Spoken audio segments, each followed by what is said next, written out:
Bonjour à tous, c'est Théo de chez Up2Workout et aujourd'hui on se retrouve pour quelques petits tips posturaux afin de lutter contre les tensions qui peuvent apparaître pour des causes différentes telles que le stress, la sédentarité ou les postures prolongées, notamment en voiture. Donc l'exercice 1 qui s'intitule l'exercice du mieux que rien consiste à mobiliser l'ensemble des muscles du dos pour apprendre à se tenir droit inconsciemment et éviter un petit peu cette posture qu'on a tous, c'est-à-dire avoir le dos arrondi, les épaules un petit peu vers l'avant. Donc l'idée, ça va être un petit peu à la façon d'une marionnette. Vous imaginez qu'il y a un fil qui vous traverse la tête et qui va vous permettre de vous redresser. Et donc cette posture-là, vous pouvez la tenir par exemple quand vous êtes au feu rouge, vous la tenez une trentaine de secondes, puis vous relâchez quelques dizaines de secondes et vous répétez le mouvement 3 à 5 fois. Donc le deuxième mouvement qu'on appelle le bat movement a pour objectif de soulager les tensions qui sont dans les cervicales et donc d'étirer en même temps les muscles du plancher du cou. Si vous voulez, on peut faire l'analogie avec les abdos et les lombaires, ce sont des muscles qui travaillent en synergie. Donc ça va être intéressant d'étirer ces muscles du plancher du cou pour relâcher les tensions qu'on a dans les cervicales. Donc pour ce faire, vous allez placer vos mains en chauve-souris, c'est pour ça qu'on l'appelle le bat movement.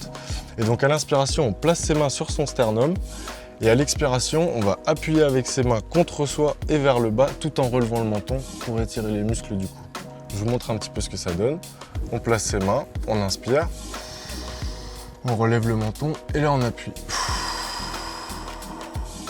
Et normalement, vous ressentez bien tous les muscles du cou, les scomes et les scalènes qui s'étirent.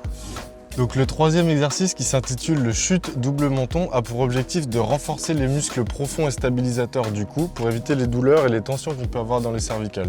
Donc pour ce faire, vous allez utiliser votre doigt, vous ramenez votre tête un petit peu vers l'avant. L'idée c'est pas que le doigt bouge mais bien que ça soit la tête. On ramène la tête vers l'avant et on va effectuer une protraction vers l'arrière, c'est-à-dire qu'on rétracte la tête vers l'arrière. Et donc vous allez mobiliser comme ça tous les muscles du plancher du cou et réduire les tensions qui sont dans vos cervicales en renforçant les muscles de votre cou. Donc le quatrième exercice va consister à un étirement des trapèzes supérieurs, ce que nous on appelle communément les cervicales.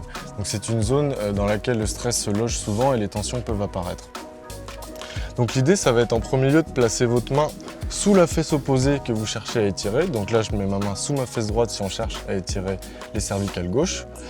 Et donc, vous allez placer votre main par-dessus votre tête en cuillère, venir chercher au niveau de l'oreille et vous cherchez une légère flexion et on sent l'étirement de tous les muscles du cou, que ce soit les cervicales, le muscle du plancher du cou, les trapèzes.